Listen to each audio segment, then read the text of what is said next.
అప్పట్లో ఢిల్లీలో అత్యాచారానికి గురైన నిర్భయ గురించి కొన్ని సంవత్సరాల పాటు మనందరం కూడా డిస్కస్ చేసుకున్నాం. మనందరం పడ్డాం, కన్నీళ్లు పెట్టుకున్నాం. సరే, చివరికి ఆ తల్లిదండ్రులకు న్యాయం జరిగింది. కూతుర్ని తెచ్చివ్వలేకపోయినా ఆమెను అత్యంత దారుణంగా బస్సులో అత్యాచారం చేసి చంపిన ఆ దుర్మార్గులు కామాంధులు ఒకళ్ళ తర్వాత ఒకళ్ళుగా చచ్చారు. కోర్టులు శిక్షలు విధించాయి. మళ్ళీ ఇన్నేళ్ల తర్వాత మళ్ళీ ఇంకొక నిర్భయ, ఇంకొక బాధితురాల గురించి యావత్ దేశం డిస్కస్ చేసుకుంటుంది. అది కర్ణాటక, దక్షిణ కర్ణాటకలో ఉన్న ధర్మస్థల క్షేత్రంలో ఉన్న సౌజన్య అనే ఒక పియూసీ స్టూడెంట్ గురించి ఇప్పుడు ఈ డిస్కషన్ నడుస్తుంది. ప్రస్తుతం నేను ధర్మస్థలంలోనే ఉన్నాను. ఇప్పుడు దేశంలో అత్యంత వివాదానికి కేంద్ర బిందువు అయిన ఈ ధర్మస్థలంలో సౌజన్య గురించి ఎందుకు డిస్కస్ చేస్తున్నామంటే, కొన్ని వందల మంది చంపి పూడ్చిపెట్టారు, అత్యాచారాలు చేశారనే అలిగేషన్ నేపథ్యంలో సిట్ బృందం విచారణ జరుపుతున్న సందర్భంలో కొన్నేళ్ల క్రితం 2012 అక్టోబర్ 19న అత్యంత దారుణంగా హత్యకు గురైన పియూసీ స్టూడెంట్ సౌజన్య గురించి మనం ఇప్పుడు డిస్కస్ చేసుకోవాల్సి ఉంటుంది. ఎందుకంటే 2012 నుంచి ఇప్పటి వరకు సౌజన్య తల్లిదండ్రులు చేయని న్యాయ పోరాటం అంటూ లేదు. వారికి మద్దతుగా దేశవ్యాప్తంగా అనేక సంఘాలు మద్దతు పలుకుతున్నాయి. ప్రస్తుతం నేను ఇప్పుడు వాళ్ళ ఇంటికి వెళ్తూ ఉన్నాను. ఇక్కడ ధర్మస్థల పవిత్ర క్షేత్రం దగ్గరికి వచ్చే భక్తులు మొదట వీళ్ళ ఇంటికి వెళ్ళి వస్తుంటారు, ఆ తల్లిదండ్రులను ఓదారుస్తూ ఉంటారు. సో ఆ క్షేత్రం ఎంత పవిత్రంగా పేరు తెచ్చుకుందో అంతే విధంగా వివాదాస్పదం కూడా అయింది. ఈ సౌజన్య హత్య తర్వాత నుంచి మసకబారుతూ వస్తుంది ఆ ప్రతిష్ట. సో అందుకని వచ్చిన వాళ్ళందరికీ కూడా ఐడియా ఉండటానికి ఇదిగోండి సౌజన్య ఇంటికి దారి, సౌజన్య మనగ దారి అని ఒక బోర్డు కూడా పెట్టారు. అంటే ఏ రకంగా ఉంది ఇక్కడ సిచ్యువేషన్ మీరు ఒకసారి అర్థం చేసుకోవచ్చు. సో ఇప్పుడు నేను అప్పుడు హత్యకు గురైన ఆ సౌజన్య ఇంటికి వెళ్తూ ఉన్నాను. సో ఇప్పుడు 100 శవాలను పూడ్చిపెట్టారని అలిగేషన్స్ నేపథ్యంలో తవ్వకాలు జరుపుతున్న సందర్భంలో సౌజన్య గురించి ప్రతి ఒక్కళ్ళు కూడా డిస్కస్ చేసుకుంటున్నాను. కనీసం ఇన్నాళ్ళకైనా ఆ తల్లిదండ్రులకు న్యాయం దక్కుతుందని చూస్తూ ఉన్నారు. ఇప్పుడు సౌజన్యకి ఒక విగ్రహాన్ని కూడా ఏర్పాటు చేశారు. రండి లోపలికి వెళ్ళి ఒకసారి చూడండి.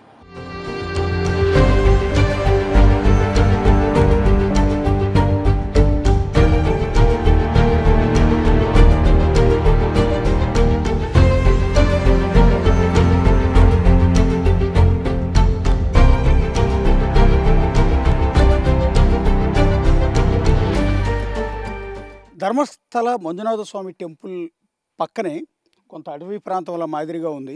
రావడానికి రోడ్డు కూడా సరిగా లేదు. అలా వస్తూ ఉంటే దారి పొడవున సౌజన్య ఇంటికి దారి, ఇదిగో చూడండి, వాంగళ సౌజన్య మనగ దారి అని ఈ బోట్లే మనకు కనిపిస్తూ ఉన్నాయి. బేసిక్గా ఒక అత్యాచారానికి హత్యకు గురైన అమ్మాయి ఫోటోలు రోడ్డు మీద పెట్టి ఆమె ఇంటికి వెళ్ళే దారి ఇది అని పెట్టారు అంటే ఏ స్థాయిలో ఇక్కడ సంచలనం అయిందనేది మీరు అర్థం చేసుకోవచ్చు. జనానందరికీ తెలియాలి. ఈ ధర్మస్థల క్షేత్రంలో జరుగుతున్న అరాచకాలు బయట ప్రపంచానికి తెలియాలి. ఇక్కడ చదువుకోవటానికి కాలేజీకి వెళ్ళి ప్రాణాలు కోల్పోయిన ఈ అమ్మాయి గురించి బయట ప్రపంచానికి తెలియాలి అని ఆమె తల్లిదండ్రులు, బంధువులు ఈ రకంగా ఎక్కడ చూసినా బోర్డులు ఏర్పాటు చేశారు. ఇదిగో చూడండి, ఇదే సౌజన్య ఇల్లు. ఇందాక నేను చెప్పాను కదా, ఢిల్లీలో నిర్భయ కేసు ఎంత సంచలనమైందో, నిర్భయ గురించి ఏ స్థాయిలో డిస్కస్ చేసుకున్నారో, ఇప్పుడు మళ్ళీ సౌజన్య గురించి డిస్కషన్ చేసుకుంటూ ఉన్నారు, చర్చించుకుంటూ ఉన్నారు. సౌజన్యకు న్యాయం జరగాలి అని ప్రతి ఒక్కళ్ళు కోరుకుంటూ ఉన్నారు. తాజాగా ధర్మస్థలలో వచ్చిన ప్రస్తుత వివాదం నేపథ్యంలో సౌజన్య కుటుంబానికి ఇన్నాళ్ళకైనా న్యాయం జరుగుతుందేమోనని ప్రతి ఒక్కళ్ళు కూడా భావిస్తూ ఉన్నారు. ఇది మొత్తం కూడా సౌజన్య నివాసం. సో ప్రస్తుతం ఆమె తల్లిదండ్రులు ఉన్నారు. ఆమె తల్లిదండ్రులు బయటికి వెళ్ళినట్టుగా తెలుస్తోంది. ఇంటి లోపలైతే ప్రస్తుతానికి ఎవరు లేరు. సో ఇక్కడ చూస్తే ఇదే ఇంట్లో సౌజన్య ఉండేది. 2012 అక్టోబర్ 9న ఆమె ప్రాణాలు కోల్పోయింది. సో ఇక్కడ సౌజన్య నిలయ, ఆ ఇంటి పేరు కూడా సౌజన్య నిలయ అని బోర్డు పెట్టుకున్నారు. సో ఇక్కడ దృశ్యాలు మీరు ఒకసారి చూస్తే, సో ఇక్కడే ఉండి ఆమె తల్లి, తండ్రి ఎన్నో ఏళ్లుగా పోరాటం చేస్తూ ఉన్నారు. వారికి న్యాయం చేయాలి అని ఎంతోమంది సహకరిస్తూ వస్తున్నారు. కానీ ఇంతవరకు వాళ్ళ గోడు పట్టించుకున్నది లేదు. కేసు నమోదు చేసి విచారణ జరిపింది లేదు. ఎవరు అత్యాచారం చేశారు, ఎవరు హత్య చేశారు, ఇంతవరకు నిందితులు కూడా అరెస్ట్ చేయాలి. ఇంతటి దుర్మార్గం ఇక్కడ ఉంది. ఎన్నెన్నో ప్రభుత్వాలు మారాయి, కానీ ఇంతవరకు బాధితురాలకు మాత్రం న్యాయం జరగలేదు. ఒకసారి సౌజన్య నివాసాన్ని మీరు ఇక్కడ ఎదురుగా చూడొచ్చు. సో ఇక్కడ ఆ ఇంటి లోపల కూడా మీకు మొత్తం బోర్డులు ఏర్పాటు చేశారు.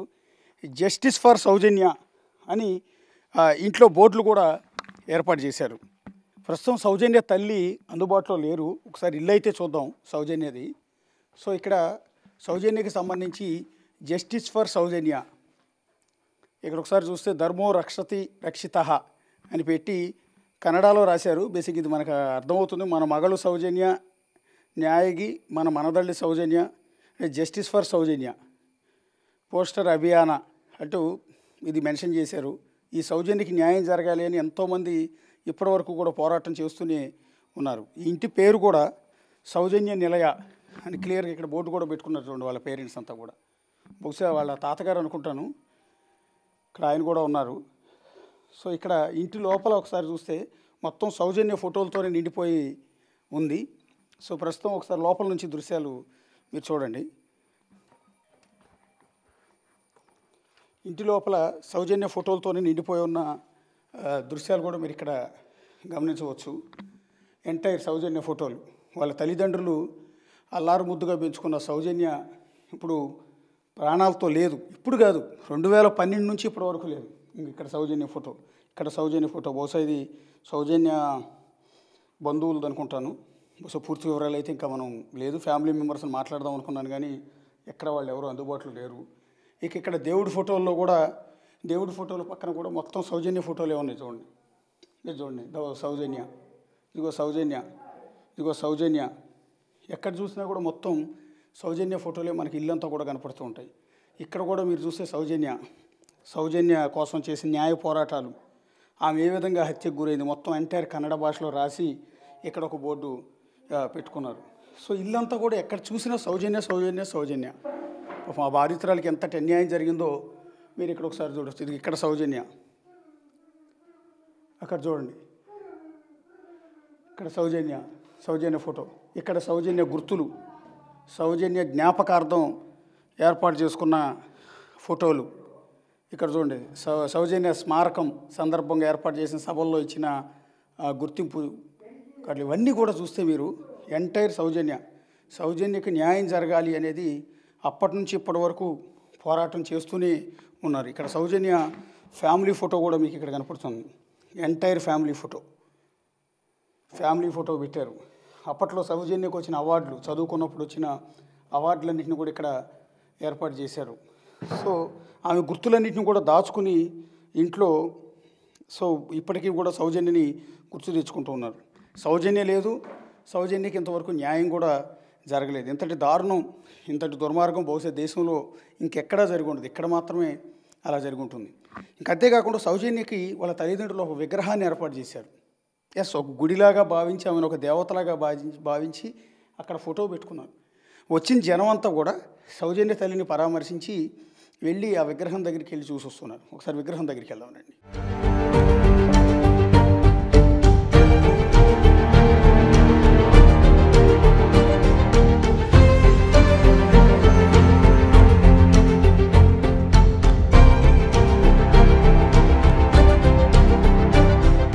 ఇక్కడ సౌజన్య కోసం వాళ్ళ తల్లిదండ్రులు నిజంగానే గుడిగెట్టారు.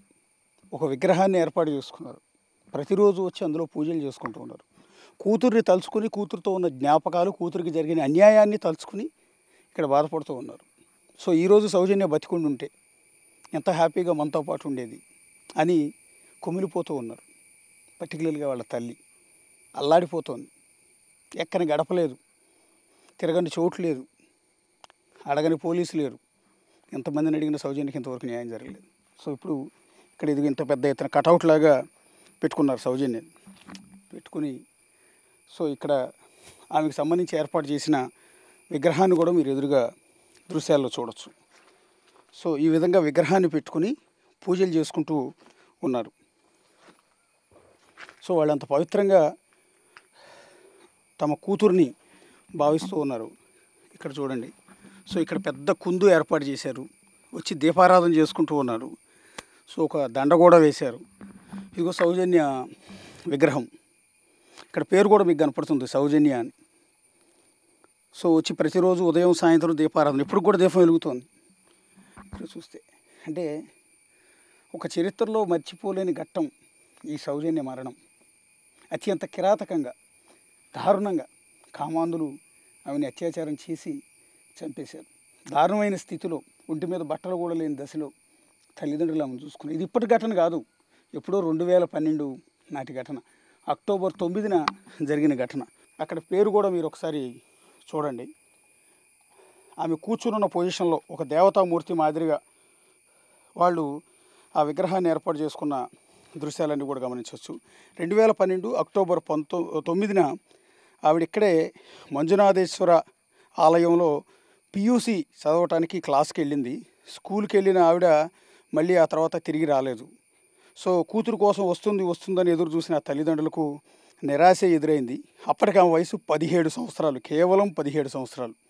ఈమె ఈ మంజునాథ క్షేత్రానికి సంబంధించి వాళ్ళ అధీనంలోనే నడుస్తున్న మంజునాథేశ్వర కాలేజీలో ప్రీ యూనివర్సిటీ పియూసి చదువుతోంది. మధ్యతరగతి కుటుంబానికి చెందింది. ఇప్పుడు మనం చూసాం, వచ్చే దారి కూడా సరిగా లేదు. సో ఈ అడవి మాదిరిగా ఉన్న ఈ ప్రాంతంలో ఆవిడ ఇల్లు అనేది ఉంటుంది. ఒకసారి మీరు విగ్రహాన్ని మళ్ళీ చూపిస్తున్నాను. విగ్రహం ముందు సౌజన్య అనే పేరు కూడా మీకు స్పష్టంగా పెట్టారు, మీరు అది కూడా చూడొచ్చు. తర్వాత ఆమె తండ్రి చంద్రప్ప గౌడ బెల్తంగడి పబ్లిక్ వర్క్స్ డిపార్ట్మెంట్లో పీడబ్ల్యూడి కాంట్రాక్టర్గా పనిచేసేవారు. ఆమె తల్లి కుసుమవతి గృహిణి. అక్టోబర్ 9, 2012 సౌజన్య సాయంత్రం కాలేజీ నుంచి ఇంటికి తిరిగి రాలేదు. ఆమె కుటుంబం, గ్రామస్తులు ఆమె కోసం గాలింపు చేశారు. మరుసటి రోజు అంటే అక్టోబర్ 10, 2012 తేదీన ఆమె శవం ధర్మస్థలంలోని మన్నసంకాలోని శ్రీ ధర్మస్థలం మంజునాథేశ్వర యోగా మరియు నేచర్ క్యూర్ హాస్పిటల్ సమీపంలో అడవిలో దొరికింది. ఆమె బట్టలు చిరిగిపోయి ఉన్నాయి, అండర్ గార్మెంట్స్ లేవు. ఆమె చేతులు ఆమె శాలువాతో చెట్టు కట్టబడి ఉన్న. అటాప్సీ నివేదిక ప్రకారం ఆమె అత్యాచారానికి గురై గొంతు బిగించి హత్య చేశారు అని తేలింది. ఈ కేసు లోకల్ పోలీసులు మొదట ఇన్వెస్టిగేట్ చేశారు. 2013లో క్రిమినల్ ఇన్వెస్టిగేషన్ డిపార్ట్మెంట్ సిఐడికి, ఆపై సెంట్రల్ బ్యూరో ఆఫ్ ఇన్వెస్టిగేషన్ సిబిఐకి బదిలీ చేశారు. ఎందుకంటే దీని మీద ప్రజల ఆందోళన చాలా ఎక్కువగా ఉంది. అప్పట్లో సంతోష్ అనే వ్యక్తిని, అతనే అమ్మాయిని రేప్ చేసి చంపాడని అలిగేషన్స్తో అతన్ని పట్టించారు పోలీసులకి. అతన్ని అరెస్ట్ చేశారు. కానీ ఆ తర్వాత జూన్ 16, 2023న బెంగళూరులోని సిబిఐ ప్రత్యేక కోర్టు ఎలాంటి ఆధారాలు లేవని సంతోష్ని విడుదల చేసింది. సంతోష్ రావు అక్యూజ్డ్ కాదు అని. మరి అతను అక్యూజ్డ్ కానప్పుడు ఎవరు చంపారు? కోర్టు ప్రారంభ దర్యాప్తులో తీవ్రమైన లోపాలు, వ్యాజినల్ స్వాబ్ సేకరణలో తప్పులు, సీసీటీవీ ఫుటేజ్ లాంటివి ఏమీ సేకరించకపోవటం, వీటన్నిటి కారణంగా సరైన ఆధారాలు లేక అక్యూజ్డ్ని వదిలివేశారు. సో ఇప్పుడు సౌజన్య గురించి యావత్ భారతదేశం మరోసారి తలుచుకుంటోంది. సో ఈ విధంగా ఒక అత్యాచారానికి గురైన ఒక బాధితురాలికి విగ్రహాన్ని కట్టడం, పూజలు చేయటం అనేది బహుశా ఇదే మొదటిసారి. కానీ ఎన్నాళ్ళకైనా న్యాయం జరుగుతుందని ఆశిద్దాం.